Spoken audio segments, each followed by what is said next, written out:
Good afternoon, Sir Jesse Higaya. I'm Jeremy Ilinon E. Fernandez.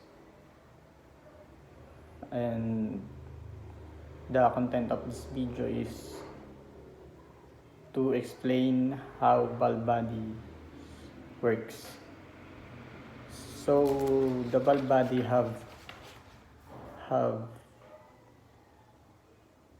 two classification, which is 1-2 shift valve and 1-2 shift solenoid, also known as shift solenoid A. The shift solenoid A and shift valve are indirect driven. Again, and I will start to explain how bulb body works. So let's begin. The oil makes way towards bottom of the pump, then exit the pump to enter transmission case. Then the oil going to passageway and jumps up separated plate to bulb body and makes a cross in a bulb body.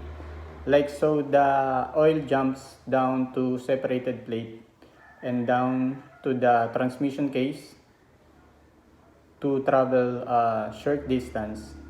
From that short distance, the oil jumps up to the separated plate and up with the portion of bulb body, then immediately contact with the AFL bulb. So what is the AFL bulb?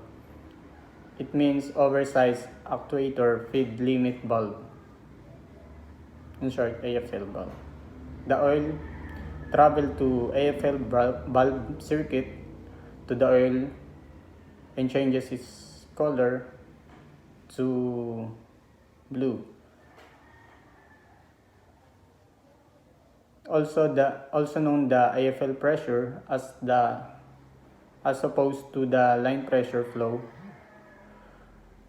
to the AFL circuit, and it goes separated plate and steps down into the transmission case and back up into the bulb body and makes a short jog to separated plate and back down to the transmission case, where it travels very short distance and yet again jumps into separated plate and going to screen building or build in separated plate. It's travel short distance portion of valve body where the oil yet again goes to separated plate and back down into the transmission case. The oil travel across into the channel and jumps on separated plate.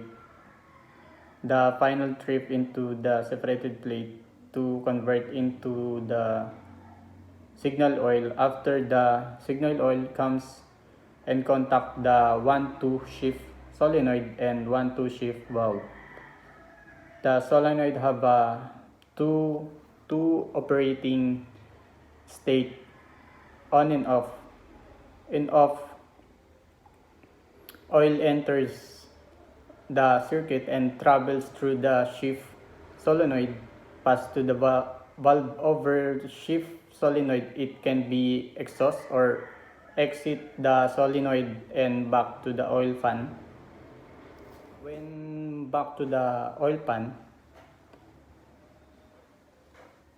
and make contact into the 1-2 shift solenoid and 1-2 shift valve, and how solenoid turn on, this closes the valve with a solenoid and we no longer to bleed off oil pressure.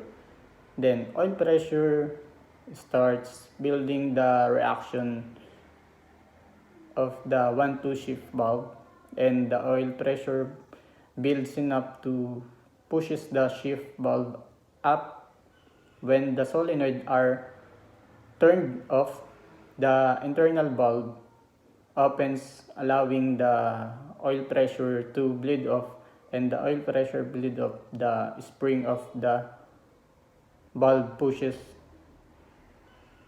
the valve back down. I will show you the oil fat.